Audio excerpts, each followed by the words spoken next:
think that's good. Yep. Okie dokie. Yeah, this is a response to a few questions that we've been having on the page. People struggling with hypnosis and stuff. I'm joined by special guest Anthony Jacquin, who is massive in the hypnosis world. It's He's a done very some small world. material on the subject and given a lot of performers the confidence to get out there and start performing hypnosis. So, hello, Anthony. Good morning. Thanks for having me. Right. Yeah. So the first question we had that I think is something we need to address is what hypnosis actually is.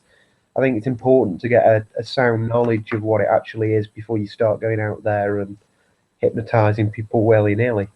Mm-hmm. I question that last statement actually, and the reason being that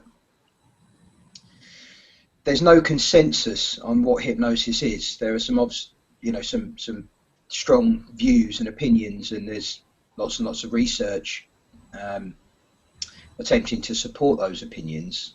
They can't all be right. So there's a hell of a lot of people out there hypnotizing who are completely wrong about what it is. Okay. When I wrote my little book, I mean, I've been doing this about 19 years now, and when I wrote my little book, Reality is Plastic, I stealthily kind of sidestep committing to any real answer to what what is hypnosis. I sort of talk about what it looks like and how it typically plays out, but when it comes to how does it work, I say, you know, and there's Ellman and there's Erickson and there's what Braid said, but basically just speak to their unconscious mind and give suggestions. So I didn't really say a lot more than that. And over the years, my view about what is hypnosis has changed from a very, I guess I started with quite a particular state-based view, given where I'd come from in hypnotherapy, then a more broad, well, it's kind of any altered state-based view. I was going to say, I did the same. I used to think it was heavily based on the idea of just solely putting people into a trance and then getting them to. I mean, that's what it looks like most of the time, and if you've done it, you'll know that it's utterly convincing. This person is in an altered state, they're behaving in seemingly strange ways. But I've moved from a sort of specific state to sort of any altered state will do, to where you don't really need a state, but there's still a special process. You've got to kind of bypass or overcome or get past the conscious and speak to this kind of creative unconscious. And I guess most of my therapy work has been done from that perspective. Yeah. But the point of view that I pretty much ignored through all of that time, I'd heard of, but just mistook it really for saying that hypnosis doesn't exist, or it's all social compliance and stuff, which I know it isn't. It just doesn't stand up in my experience. Was the cognitive behavioural view, and the cognitive behavioural view has been around in various guises for a long time, certainly since the 40s, 50s. It's been like a thorn in the side of the state-based camp, which have been the sort of dominant, theoretically anyway, the dominant camp. And at one extreme end of that is social psychological, the kind of, it's all just playing along. As I said, I don't believe that. Just shy of that was this kind of role play. And there's theories in psychology that we're all just role playing, that someone else steps in the room and our role play adjusts. We don't think about it. I've always had an error with the whole idea that it might just be faked by the participant in some way, because that doesn't seem to explain like things like pain relief and stuff like that. No, maybe not. And it just doesn't explain the stuff that I've done, to be honest. I've seen the reactions off camera. They're not on stage. They don't have an audience. There's no one to play up to. There's no. I think generally people aren't that good at acting anyway. They're not that good. If you get, you know, again, that line that gets trotted out, they just want to get up there and be an extrovert. I'm sure it happens, and I'm sure some people slip through. That's my worst nightmare on stage. They're just not good enough. They can't help but look around and smile at their mates, and they're just not that funny. It's very rare that they're that funny. So I tend to get those people to exit the stage, and they often look very confused when I do ask them to leave the stage. But this cognitive behavioural view, I'll cut to it. It's a definition. I and myself and Kev have developed our view of what this means, and it's a rather wordy sentence. Isn't what I say to people when I'm hypnotizing them. But as you ask, what is hypnosis? Hypnosis is a social construct that causes the cognitive process of automatic imagination, and I'll come to that. Hypnotic responses are defined by their subjective sensation of involuntariness, or what's sometimes called automaticity, meaning that the subject lacks the knowledge and the feeling of intention. Now, if we unpack that, again, just because the word social is in there, it just means it isn't really a thing.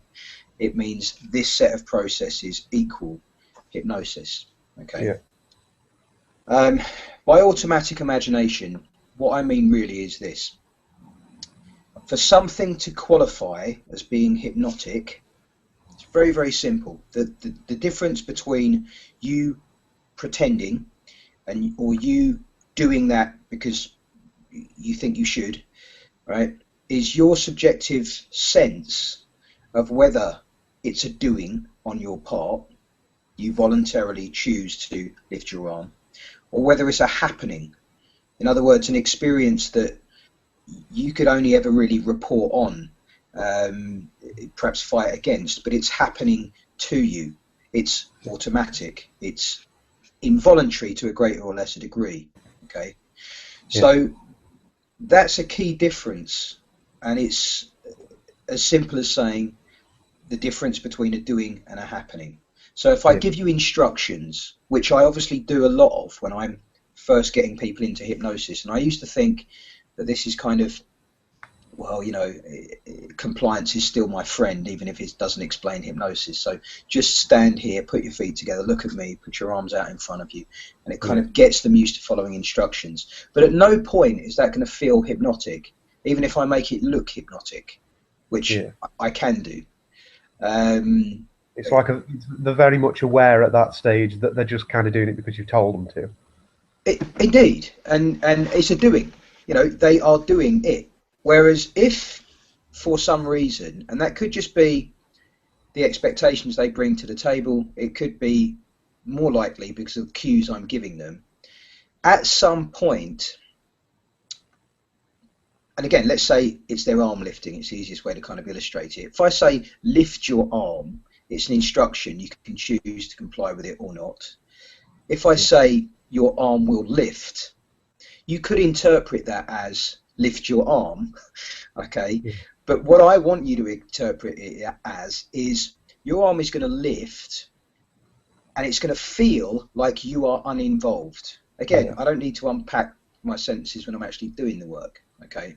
It's going to feel like it's happening to you. It's going to feel for some reason like it's moving by itself. And again, that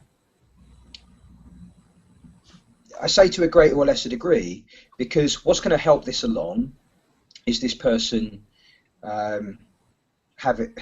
engaging their imagination. Okay, it can soon feel like that's effortless too, and they're not doing anything. But if you really inquire after you've hypnotized someone, what was that like? How involved did you feel in that process? Then the answers vary, and they vary from there's nothing I could do about it, to it felt like it was lifting by itself. But when I stopped imagining what you were saying, it kind of didn't. But what I felt like I could have put it down, but as long as I kept listening, that kind of stuff. So there is a range of responses.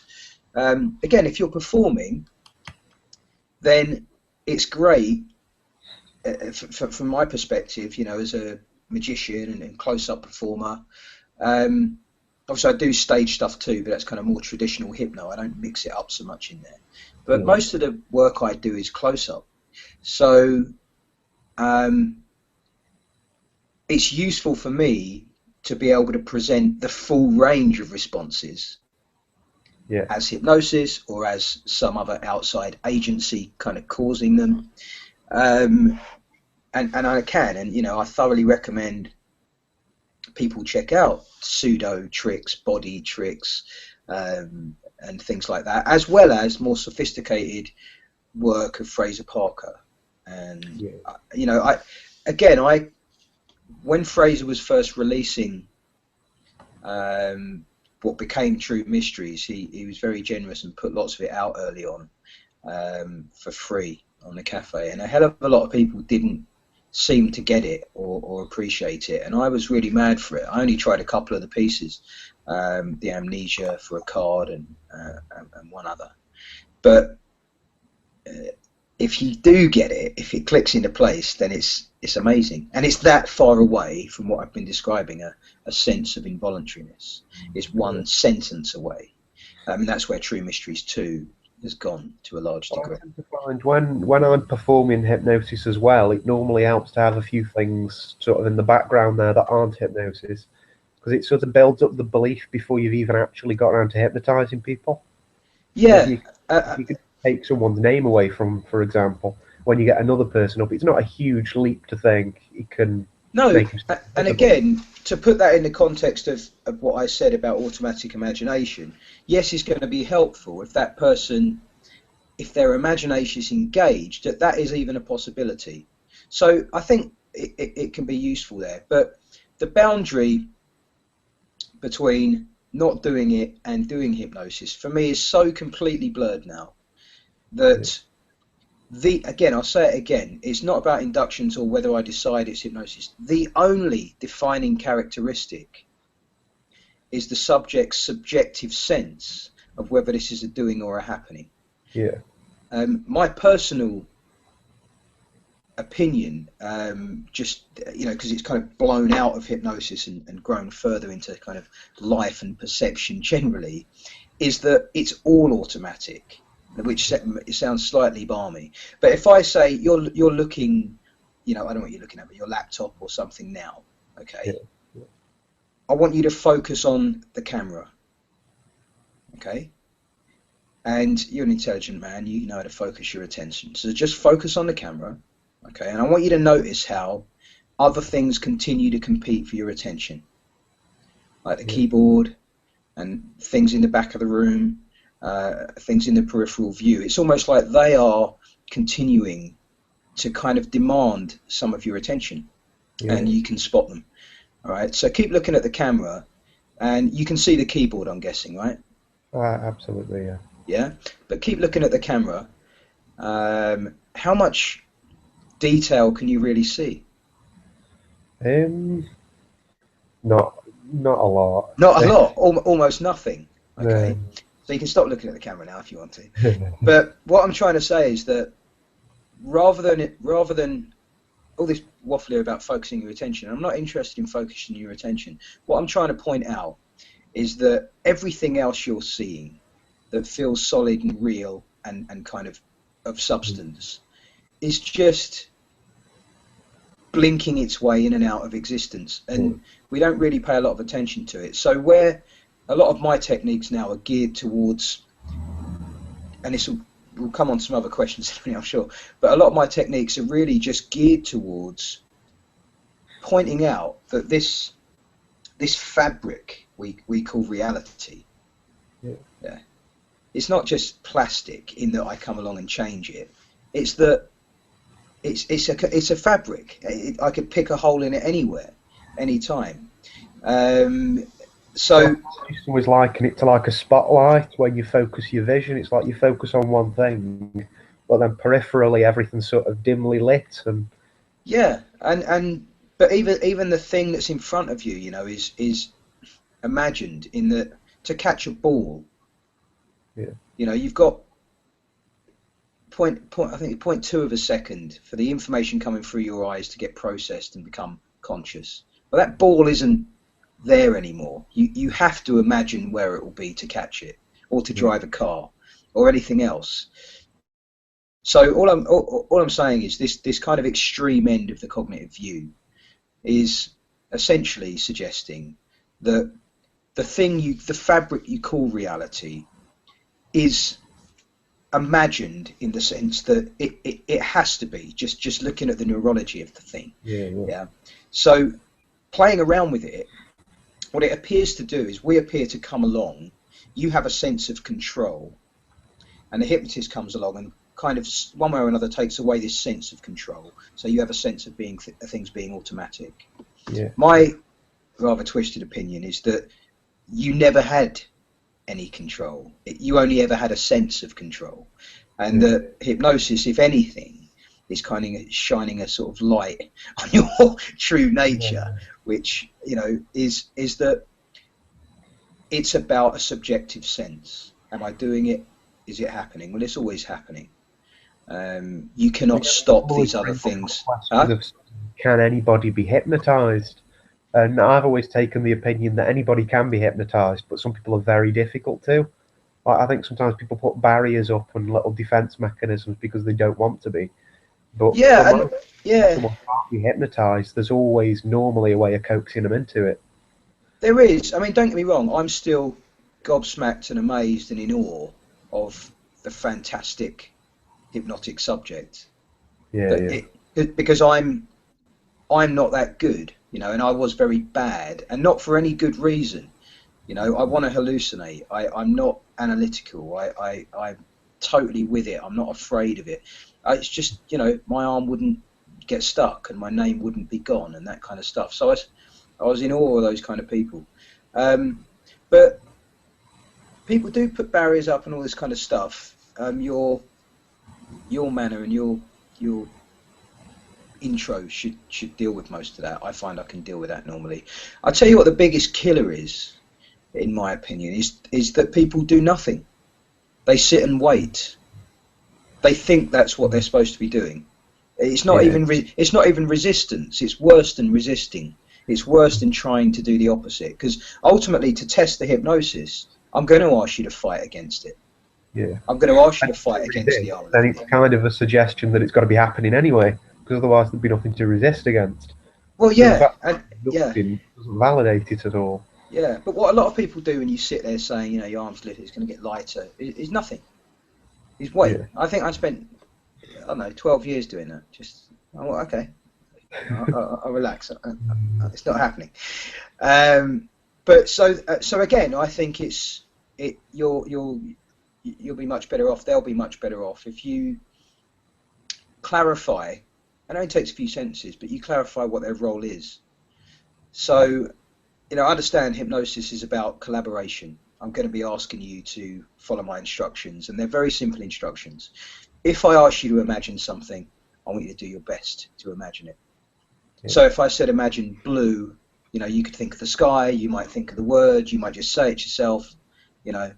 If I said find a feeling, then I want you to do your best to find that feeling. It doesn't matter how strong it is or weak it is, I want you to do your best to get in touch with that.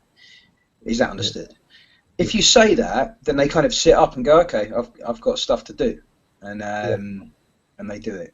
So that helps. But I'm just not big on this concept of resistance and resisting, and it's just not something I really encounter. I've always thought as a little sort of technique to sort of stop people from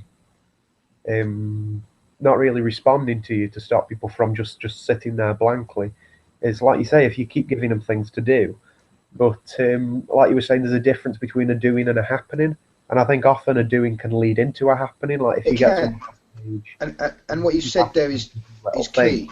Gradually coax them into something more hypnotic. Yeah, and again, that's the key. To coax them into something more hypnotic is to make a doing become a happening. So this is really important.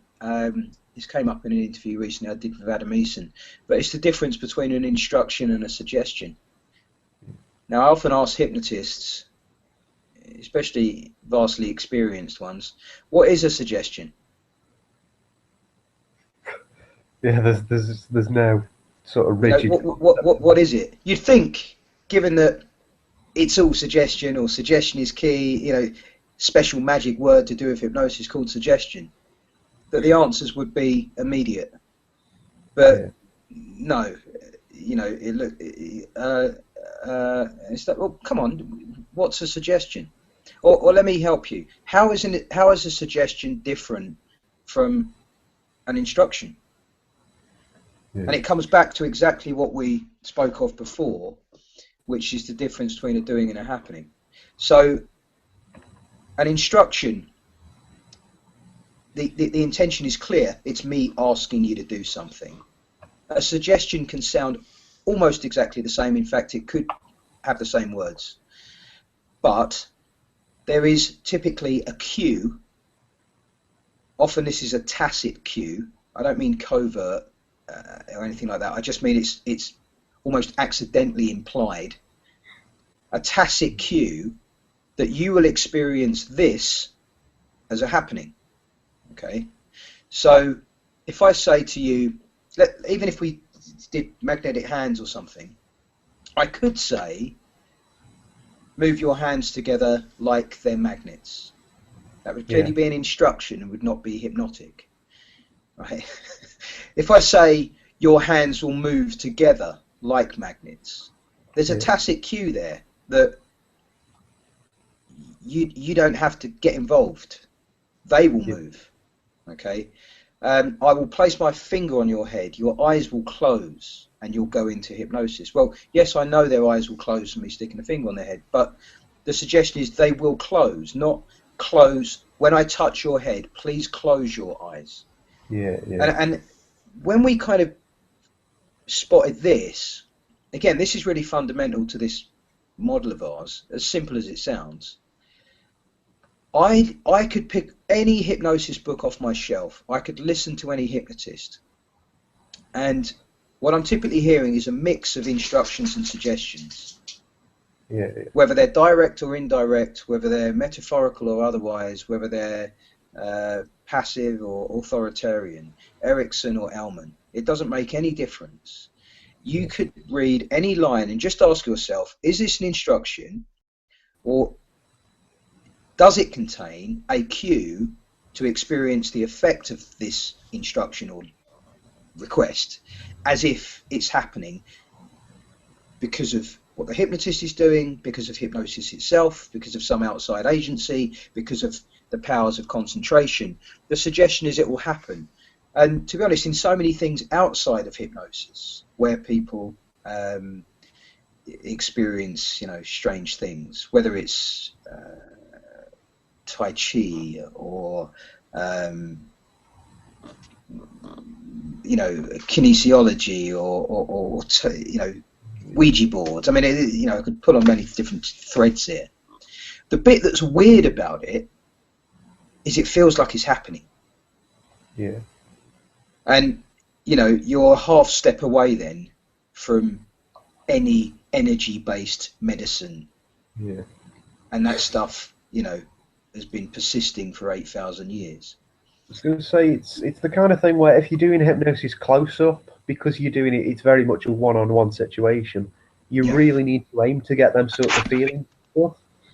But often I tend to find if I'm working on stage, it can often be pragmatic to just ask the person, close your eyes and put your head down and just start breathing. And then gradually just start building into the suggestion that they might be hypnotized. And if you go into something like PK touches after that, without you even mentioning hypnosis, the rest of the audience is convinced that you're doing it. So then if you go and do hypnosis for the next effect, it just sort of works. Look, the fact that you could do it without that look, without an induction, without any thought to any of this kind of stuff, doesn't necessarily mean that you should, especially in performance. You know, people looking hypnotized is a great look, and it does good things for them. You know, because it helps them along as well as the audience, and it looks dramatic. It gets gasps. It bolsters the idea that there was in and there was out, there was a beginning and a middle and an end, and all that kind of stuff. There's loads of good reasons, and if you see me hypnotizing, then more often than not these people look hypnotized. But you have a complete choice, and this is where I think a lot of the interest should be with magicians. Sorry, let me just sit down. See, like some yogi, and it's not working. I'm just too old and unfit. This is where I think a lot of the interest is, because you know, mentalism, just the amount of material that's being generated and the amount of conversations that are happening now, you know,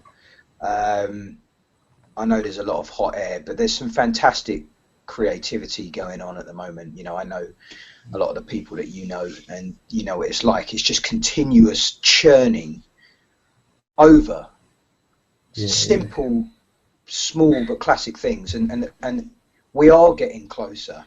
You know, even without hypnosis, we are getting closer to things that are the things that you thought mentalism was when you first saw a good mentalist. You know, we're getting closer to suggestion-based stuff, and all manner of different things.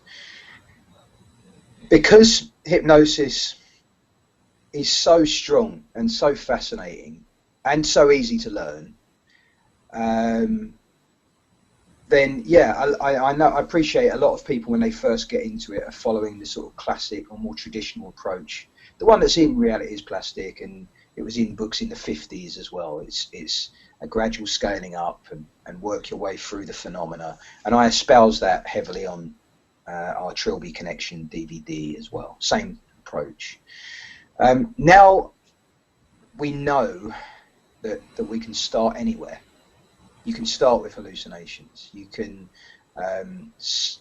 don't need to call it hypnosis. You don't need the authority frame and the expectations and all that. You can start anywhere.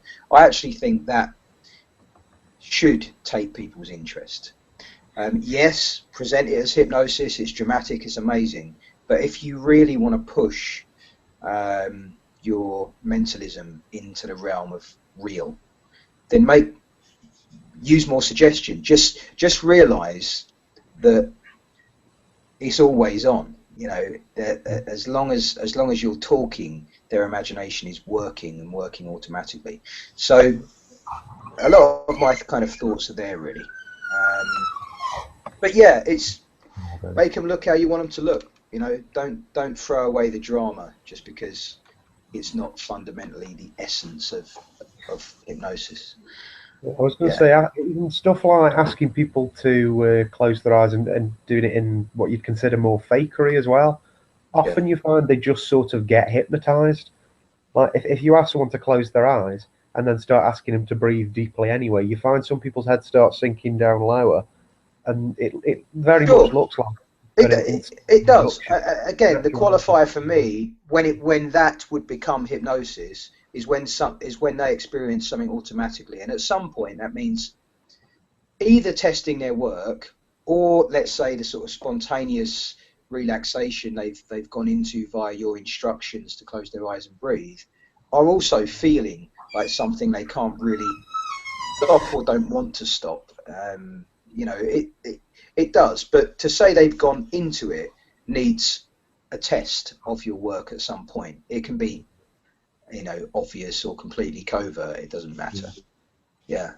I always use the idea, rather than going into it with a set goal of what I'm going to do, so rather than saying I'm going to make the hand levitate or something, I tend to go into it with the idea that I'm not. So I go into it with the idea that I'm going to do a PK touches or a lift style effect or something like that.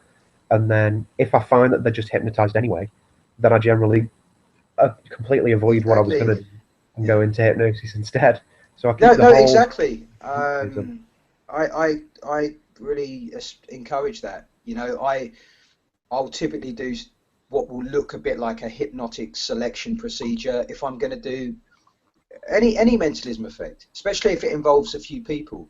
I mean, I'm a bit lazy. I do effects that use almost no sleight of hand at all. I'm quite happy using the breakthrough and trilogy streamline and things like that. My whole point is to have a conversation and make it interesting. You know, I need people with a particularly, you know, on this night, their imagination is particularly fired up. People who can trust me, trust themselves, blah, blah, blah. I'll do a simple test. I now know who's going to be gold and who's not. I'll spend 10 minutes doing that, you know, playing around with cards or business cards or whatever it's going to be. And then I can, you know, again, they're already tested. I can go straight into any kind of hypnotic effect from there. So, yeah, there's good reason. Should we move on to some questions? Yeah, we should probably get on to a couple more questions. Yeah. One that we had asked is about the concept of how you sort of test people's suggestibility. I think in the Manchurian approach, you called it set pieces. That's something people seem to want to know a bit more about. And I think the reason people want to know about it is because it can be quite nerve-wracking sort of getting into hypnosis. So having these little tests that sort of give you a green light to go ahead, it's a great thing to get into. Yeah, I made up that term set piece because I didn't like. They're not. I don't like to call them tests. I don't present them as tests. And the point is, again, objectively, everyone passes the test, pretty much. I mean, it depends how robust you test your test, but everyone's fingers come together, everyone's hands comes together. You know, this kind of stuff. So it's not about the objective passing of the test. Again, it's about the subjective experiencing of it. And I'm trying to kind of tease that out and find what that is. Suggestibility tests, waking hypnosis, you know, then it's all waking. I mean, you know, it's nonsense. So it seemed like an odd split. So set piece just means something that, sorry, go on. James Tripp did his hypnosis out trance as well, didn't he?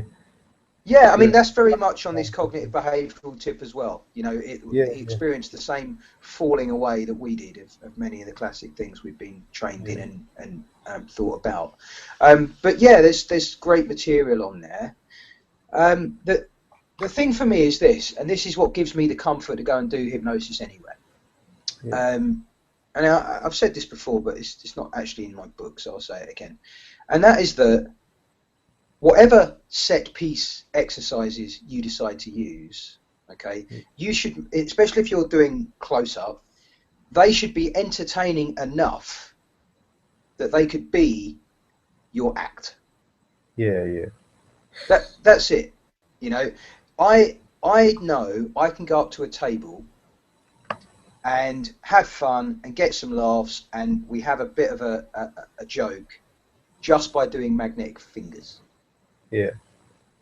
You know, equally, I know magnetic fingers can seem like the dumbest, most stupid, lamest thing. It's dry, it's pointless. What?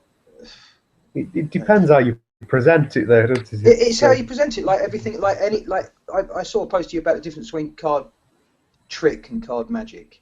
It's the same kind of thing. Are you engaging? Is this suggestive of something bigger? You know, do they have an experience? You know, and again, it's not overselling it. It's just, can you make this stuff entertaining? Can you do a light, heavy arm? You know, which I kind of hated because every stage hypnotist did it, and it was just like it goes on for 2 minutes and so on.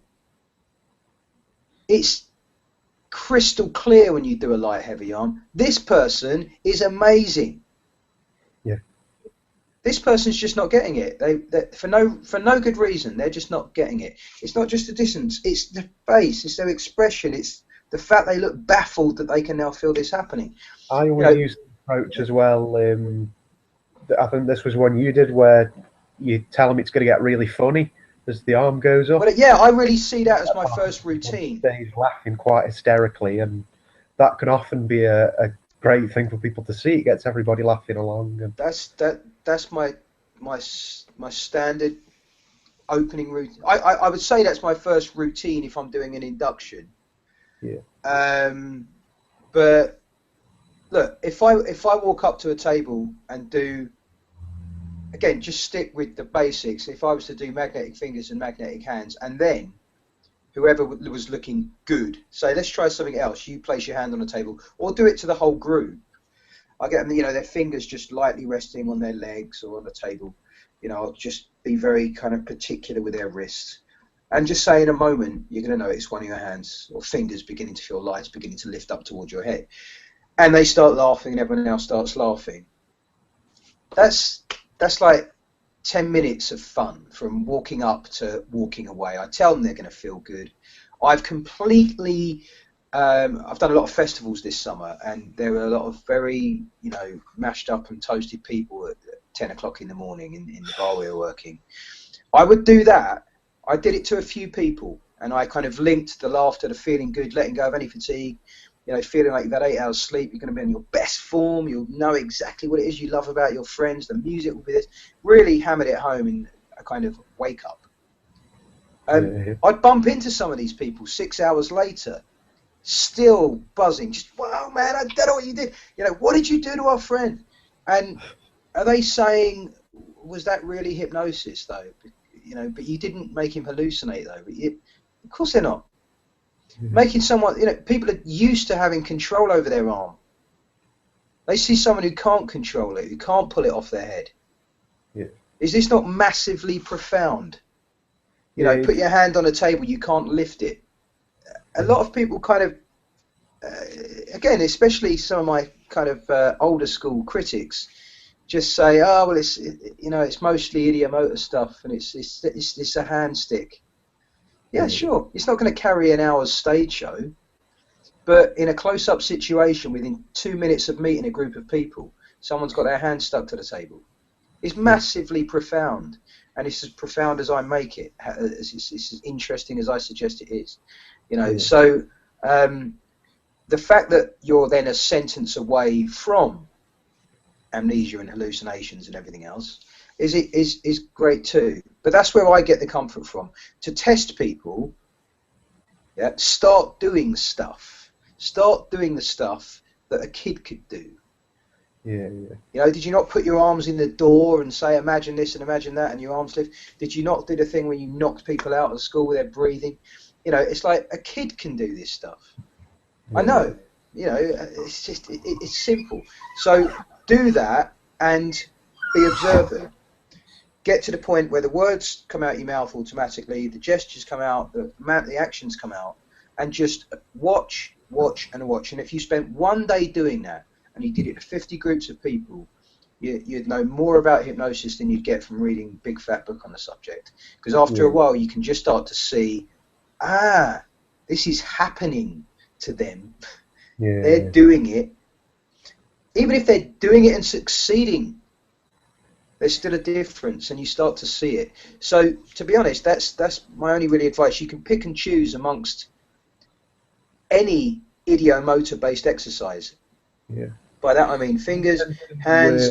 A lot of people have, you know, that pendulum thing that people always do in the films and stuff. That's where it all came from, man. That's where it all came from. You know, Chevreul's pendulum. If you put the pendulum in their hand and get them to do it more like a sort of spirit pendulum type thing, it can be a very powerful effect for them. And what's powerful about the pendulum? What's powerful about it is you're sitting there with a pendulum, feeling, I'm not doing that. It's happening. You know, and you don't have to give it a spirit explanation or a hypno explanation or a subconscious explanation, but you can give it any explanation. Their experience will be the same.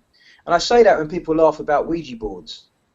You know, I mean, it's fair enough because, you know, people in these kind of circles are a bit more familiar with, you know, some of the familiar with the idiomotor effect, as well as some of the trickery that's used in, or has been used in, you know, these spiritual seance type things. I defy anyone who's ignorant about it to take part in that kind of Ouija board situation and not suspend their disbelief for a moment. Because when that glass starts moving, or the coin starts moving, or whatever, when you're, you know, it totally took over my town of Tunbridge Wells when I was about 13 one summer. and every kid 13 to 16 was doing Ouija boards, literally hundreds and hundreds, and it messed up a couple of people for a long period of time. It made it in the newspapers and everything. But the point is, it's undeniable when you're feeling it, and so is the pendulum.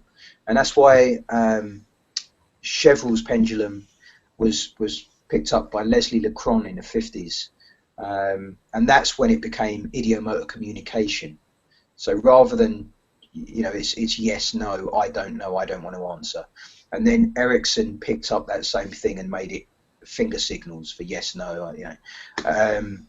It's still massive. I would also question now, even though I've used that in pretty much every therapy session I've ever done, whether it really is valid communication from your unconscious. Would I say the same thing about a pendulum? Well, probably not. But it's still out there, and it's huge. There's a thing that I recommend people check out. It's more for therapists, but it's pretty cheap. By Bob Burns, who is also a magician, called The Swan. And essentially, you put a person's hand in this position, and you, using a few words, you begin to create idiomotor movement in the hand. It's very simple. It's of real use to performers just as readily. You know, I mean, there's one guy I know who used it on stage as a group kind of opener. So it's a bit like the arm levitation. If you can do that, I feel you can do anything. If you can make someone's arm lift and make them laugh, and again, laugh automatically. You know, it's not often we're doing emotion. That's why it's such a good test. Test is a bit of a happening. If that happening gets off the hook unbridled, they can't stop, then, you know, it's game over. That's just how I feel, you know. As far as set pieces and stuff go that are sort of idiomotor, yeah. Do you do anything to dispel the idea that it might be idiomotor if somebody brings it up? So, I mean, I've had people say to me in the past, oh, it's just something you can feel the pushing on your fingers, that just naturally come together anyway. And one of the ways that I took away from that, I had an occasion where somebody brought up and they said, no, they just go together anyway. So I told them to stand up, and I did the routine with sticking their foot to the floor. Yeah, and as I did, I put my hand on their back and very obviously pushed them down to the ground. And I knew that it was obvious that I was pushing them down to the ground. And I did it just to bring out the skeptic in them, so that they'd say, you're pushing me down to the ground. And then I just took my hand away, walked away. And I think the idea that I was confident enough to just walk away, because they were firmly stuck. Yeah. Yeah. And at that point, that wasn't idiomotor.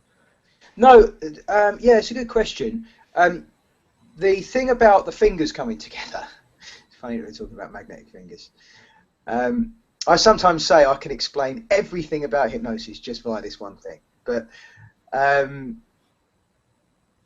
an example, it's slightly more mechanical in that the fingers coming together is more about the stretching of the tendons and stuff. That's not quite what I mean by idiomotor. By idiomotor, I mean magnetic hands would be more idiomotor than magnetic fingers would be. Yeah. Arm levitation would be very much idiomotor. Fingers twitching, that kind of stuff. So there's a slight difference between it kind of being a regular body trick based on mechanics and a body trick that's based on ideas. Yeah. You know, plus a bit of mechanics. So if someone says, oh yeah, but your fingers just come together, which I've got to say, in the thousands of times I've done it, has happened 3 or 4. Yeah. But if someone said that, I say, that's correct, you are very sharp. Now, put your hands out in front of you. And I just do, is there any good reason why these hands would come together? No, of course not. Good. Close your eyes. And get on with it like that. If someone said it's idiomotor, I'd be more inclined to say, exactly. You've heard of this understanding we've had for 150 years now, that when you imagine something, your body responds. You know, some of you may have heard, when you think of your favourite dessert, your favourite food, we salivate ever so slightly. We think of a holiday, we tend to relax. We think of happy times, we often smile. It's exactly that we're dealing with.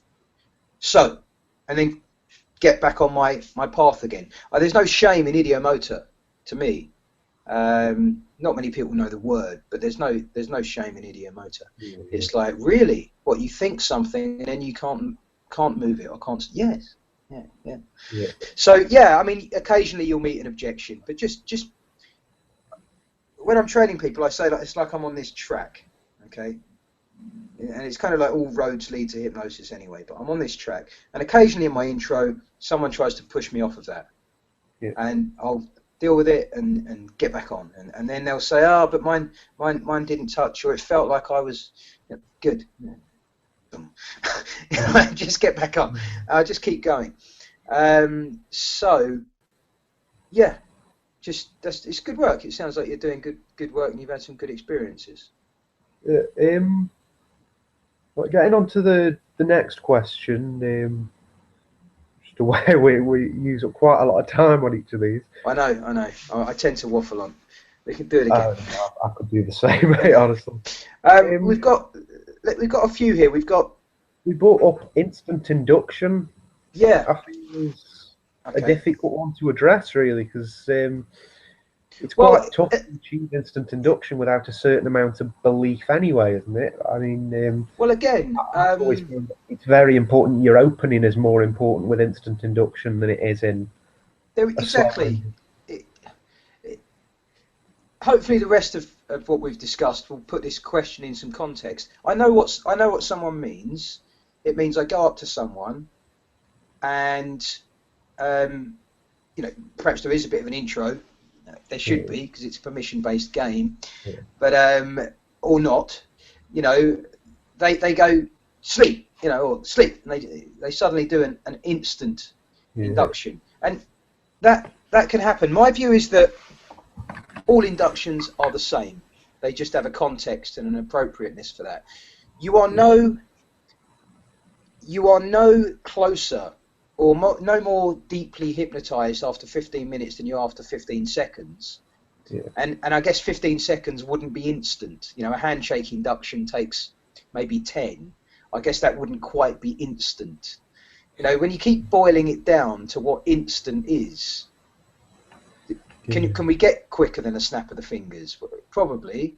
But if you want to, the only distinction I really make are inductions that take sort of less than 30 seconds and inductions that take more than 30 seconds.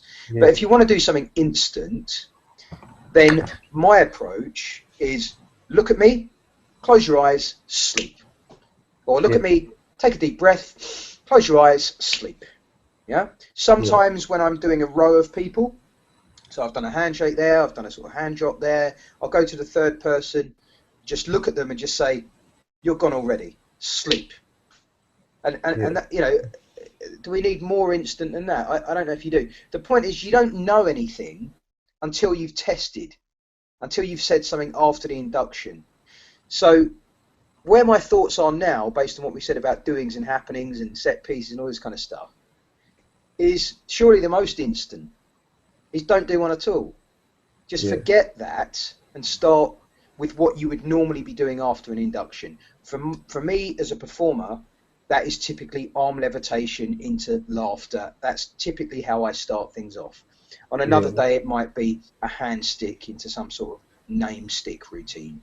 Yeah, they're the two things I do most of, and most common is the arm levitation into laughter. If we just said, okay, let's try something, put your hand on the table, look at it, imagine it's connected to the table. It's part of the table and the table's part of the floor. And I got into it. Where's the induction? And some people will ask, well, it's when the phenomena begins and it's where that was your induction. It's like, no, I'm trying not to do one. Where is it? So I think something that's worth addressing as well is that often when you're doing an induction, you do it in a way that sort of you're sort of asking permission along the way, sort of calmer, putting someone into hypnosis. Whereas if you want to do it quickly, you don't have time to ask their opinion and everything. So the idea of saying close your eyes, sleep, it's more sort of authoritarian. It is in some people's hands. I'm not that much of an authoritarian, even if I'm using a few words. It's more about this innocuous slide from instructions to suggestions. Yeah. You know, put your feet together, look at me, take a deep breath, close your eyes, sleep, relax. Let your neck relax, your shoulders relax as you blah, blah, blah, blah, blah. So there's this constant dance, instruction, instruction, suggestion, instruction, suggestion, instruction, suggestion, suggestion, until I'm getting a response. Yeah. Yeah. Everyone can follow instructions. You Yeah. know, let your neck relax, allow your neck to relax, allow yourself to drift. You know, these are instructions. You are drifting, your neck is relaxing. You know, Yeah. it can Yeah. be observations or suggestions. So you're right, and the intro can kind of help things along, and it can let them know what their role is and all that kind of stuff. If people want to,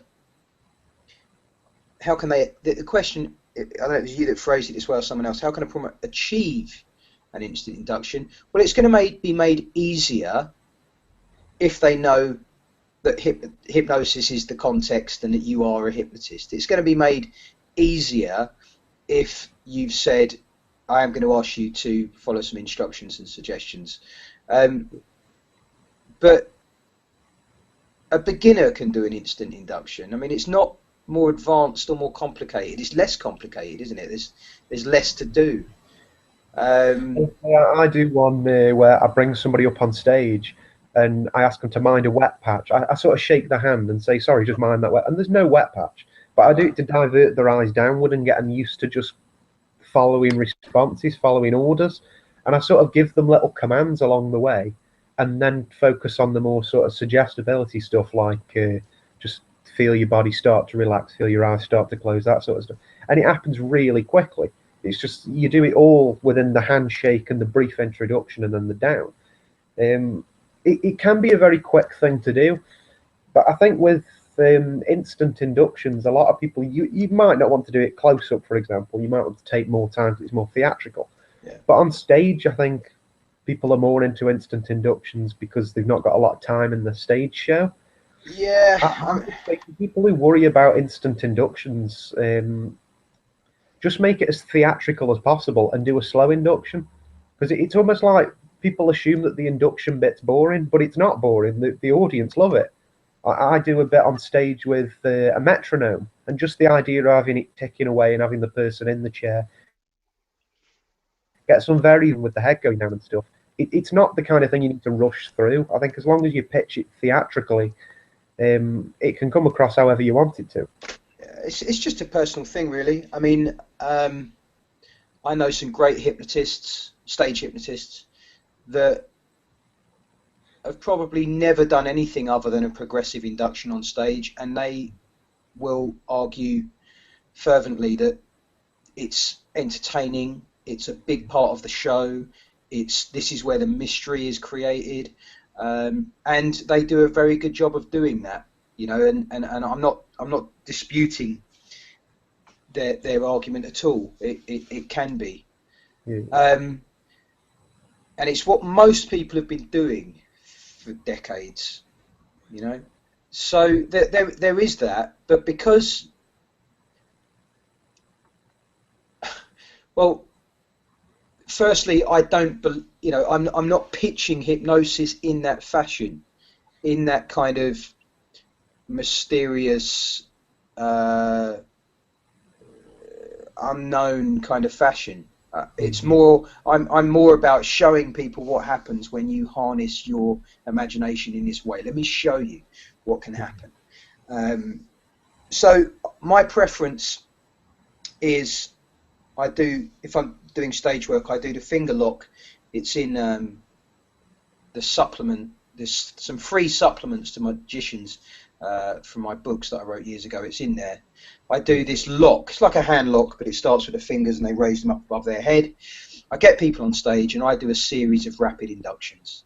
You know, I literally just do a handshake. I do a triple handshake. I might do a hand drop. I just say you're gone already, and then I may start again.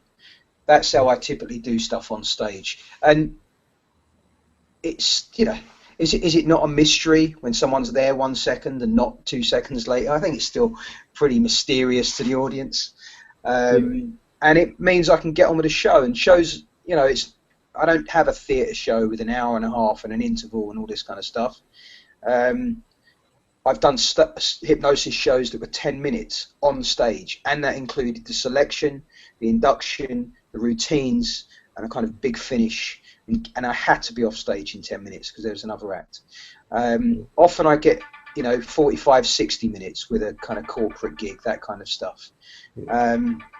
So it's just choice and context and what's appropriate again.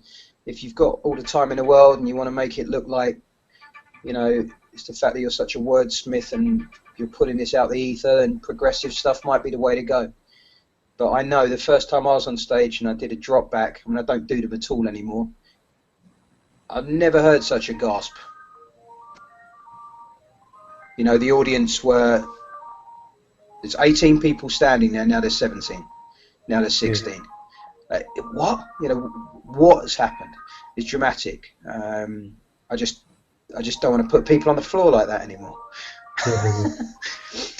Right, are we nearly there? The sticking to the table thing, I did that, but sticking to the floor instead, and asked people to put their hands on the floor. And because I was standing, and I asked all these people to try as hard as they could to lift their hand off the floor. And I found a few people could sort of do it, so I asked them people to stand. But I ended up with quite a sort of tidy, nice-looking group in the middle. Like it was an unusual cluster of people. Yeah. So I thought I could now go on to do another effect, but it would be so much more theatrical to just click and tell them that they could all stand up. And at that point, it was like, it doesn't really matter as long as you've got to the point where everybody's impressed with it anyway.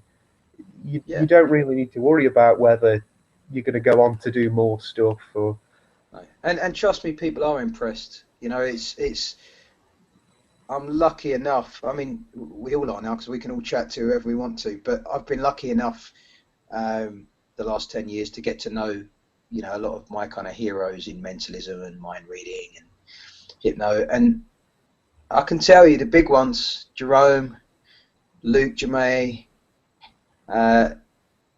They'll tell you hypnosis is up there. It's just one of the most powerful things that you can do. Just obviously readings, telling people about themselves is right next to that. And in the right hands, it's just as powerful. But there's not a lot else. You're normally either controlling someone or reading something. Like there's two very sort of basic plot lines that most things will fall into. And I think mind reading and stuff is pretty separate to hypnosis, but hypnosis is pretty much at the top of control because it is essentially mind control. You're essentially doing what you say you're doing, but people, it's more familiar. Yeah, but it's just the fascination with it. It's just you say the word. Yeah. You've put this sizzling bomb on the table. You can't ignore it very easily. Yeah. It's fascinating whether you want to look at it or not, whether you want to take part or not. You're not going to be able to look away. So I know it's fascinating to us as performers because it is the real stuff. But it's just as fascinating to the public. They can't. Why is it still persisting, despite the fact the stage act has barely changed? And it desperately needs to. It's why is even that still fascinating? People singing the same songs. Are we listening to the same? Not really. But hypnosis is so fascinating. Even the ridiculous presentation, or the presentation of the ridiculous, it's just fascinating. So yeah. I think hypnosis is seen by a lot of people as a pseudoscience, even though it does work. Like I still get friends and people that I just meet, and they'll say to me, "Oh, someone tells me you're a hypnotist." I say, "Yeah, hypnotist," and they go, "You can't really hypnotize, can you?" And I'm like, Well, I don't believe in it. That's what a lot of people say. You don't believe it's a thing, whereas to mentalists that seems a bit weird to people that are in the business, because we know it works. So for someone to say they just don't believe it ever happens, it's all compliance. I know. I guess some people have heard it once and believe it. There's a lot of Irish magicians and hypnotists who believe that, because two of the big stage hypnotists in Ireland categorically believe that and say that, and I'm sure you can do it all with compliance. It's just not what I'm doing. I respect anyone who can do that, like I respect anyone who can do a telepathy in action. It's a very ballsy act. Hypnosis is less ballsy because I don't have to worry about you looking up and winking, you know, and that kind of stuff. But it's still fascinating. I say it just won't go away. And in terms of a pseudoscience, it's just like, well, if someone says I don't believe in it, I say, well, there's nothing to believe in. You know, like almost like, no, you got the wrong end of the stick. There's nothing to believe in. Yeah, it's like it's your not lack like, of faith does not disturb me. It's not. Is it true? Is it not? It works. It happens. So let me show you something is a much more interesting way to go with that. Conjure up an image of a ghost, but if somebody says to you, "I don't believe in hypnosis," you can just do it. It's something that you can show people very obviously. Yeah. The next, I'm just very aware of the time again. Yeah, I've got to go for lunch in a minute. Carry on. The next question we had was about how you approach people with hypnosis. Yeah. So how you introduce yourself. Well, you know, let's say you are going to say the word hypnosis, then I suggest you just say it. I've been training people in this for years who aren't magicians, and I take them out and we encourage them to talk to people and introduce themselves to people. You give an individual or a group a compliment, you introduce yourself saying the word hypnosis, and you ask a question. You know, are you up for playing some mind games? That's how I do it. Hi guys, you know, you're like a fun group. I'm Anthony, I'm a hypnotist. Ooh, you know, they have a little reaction, and I say, are you up for playing some mind games? And they typically say yes. Equally, we were out the other night, and some stranger walked up to me and said, never spoken to her at all, but she's seen some magic and heard the word hypnosis. I don't believe in hypnosis. You can't hypnotize me. I said, well, you know, is it a challenge? You know, I need you on board if you want to be hypnotized. I'm not going to make you get hypnotized and so on. Well, you can't do it. I don't believe in it. You know, and carried on, and that opened the conversation. It said, well, let me show you something. At some point, I want to stop talking about it and say, let me show you something. Yeah. And get out the set piece stuff. It's really that simple. Let me show you something. This is not hypnosis. You can do this with your eyes open. I just want to show you something. You know, I don't have much more of an intro than that, because it's like talking to someone about playing an instrument they've never heard of. You know, it's like, now let me show you something. Let me show you. And then they get the idea, and then this becomes this, and we're off. You know, so I approach people, I'm open about it, I'm happy to say the word, I don't care if they look scared or infused. I'm looking for people who are kind of fascinated either way. So I don't really have an issue with it. And if you're constantly coming across people saying no, no, no, then yes, you need to adjust your approach and perhaps start. You know, often I'll say I'm a hypnotist and I'll spread my cards. Yeah. Where are you going to start with that? How can you escape that? Yeah. You know, even if I wanted to play it off as a joke, we'll start with the magic then. You know, it doesn't matter because all roads are going to lead back to this same path. Yeah. So is that how you generally go about it when you're performing magic? Because I know another one of the questions was, how do you put that into a magic show without it seeming like you're doing something completely different? Like, well, I don't really do a lot of magic on stage. You wouldn't necessarily say something else I do is hypnosis and then go on to that. No, it's rare that I say magician anymore. When I have a close-up gig, okay, yes, I have a pack of cards, I have a business card, I have a bunch of kind of sideshowy physical stunts that I do. So I normally have a big nail in my pocket. That I do all that kind of, I mix that in. So I typically walk up to people empty-handed.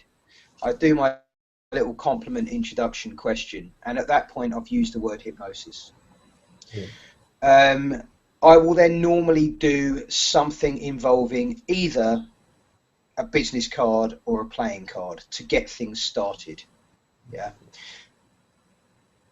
Everything I do involves a kind of gentle framing of, I'm going to try and suggest something to you, or it's a game of influence, but I don't want you to fight against it. I want you to go with it. I want you to try and pick up on what I'm saying.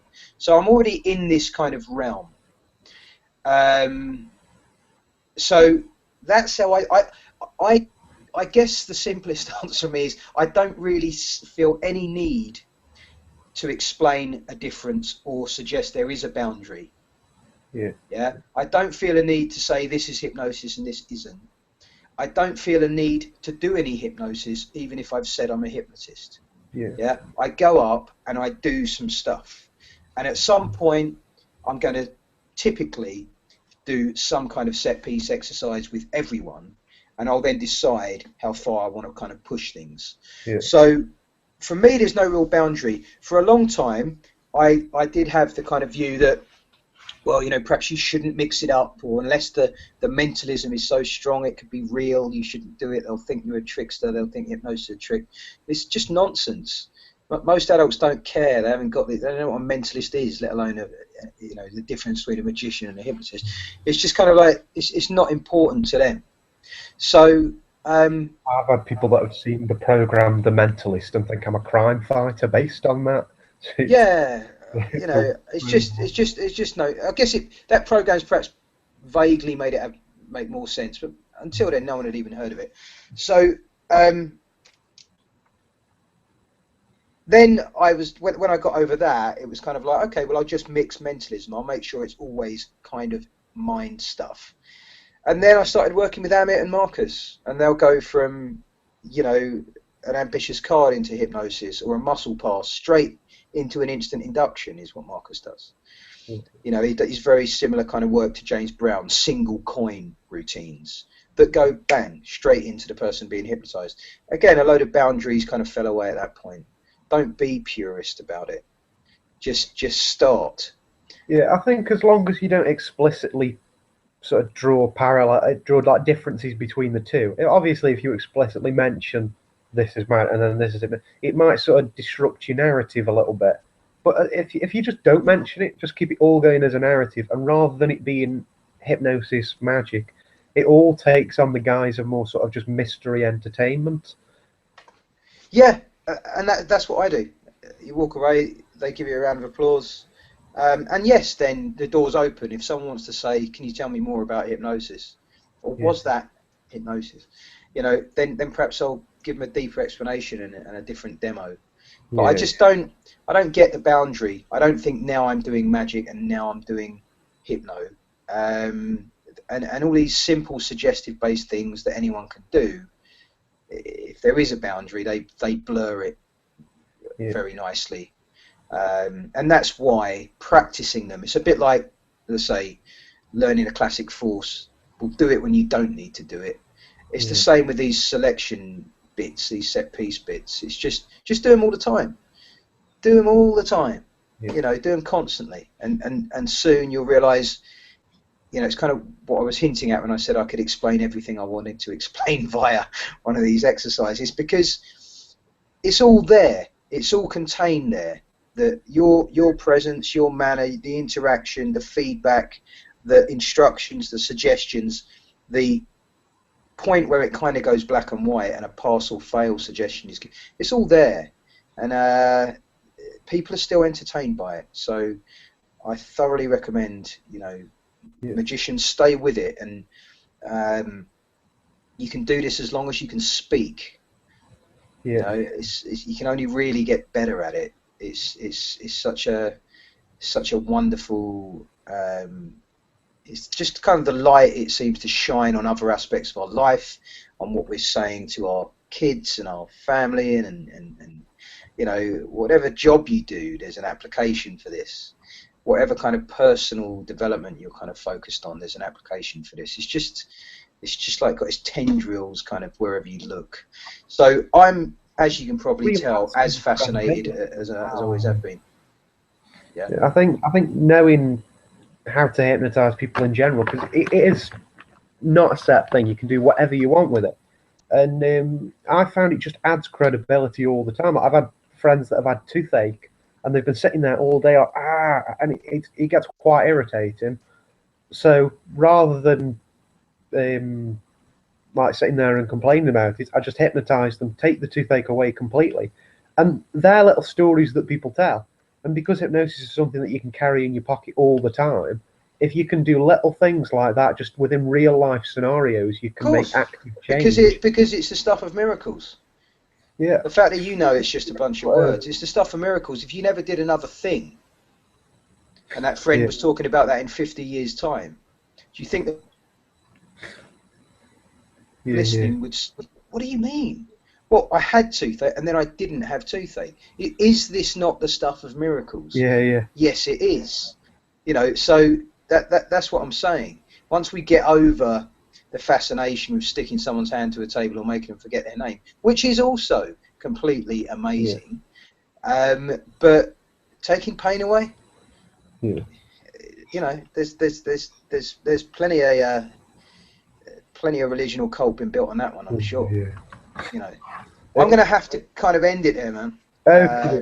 It's just I actually have a residency and they changed the night last week, and they didn't tell me, so I'm going along for my free lunch and booze today. Well, that sounds. He said, "How can I make this up?" I was like, I can think of something. Right, we'll just end it first of all, and I'd just like to say a big thank you to you. I know the people in the group will appreciate it, and I appreciate it. I know a lot of the things you've said will be a big help to people who struggle with hypnosis. And well, that's a pleasure. And if anyone's got they're doing it. Anyone's got questions, they can email me direct. You know, mention the interview. Just Anthony@headhacking.com. There's tons of info resources on that website. I have a bunch of free lessons on our YouTube channel, which is how to hypnotize. So how to hypnotize. Message me, and if people have more questions, want to do another interview, I'm up for that anytime. And you know, I'm enjoying the group. There's lots of good questions being asked in there. Thank you very much, mate. All right. Cheers. Speak soon. Bye bye. Bye bye.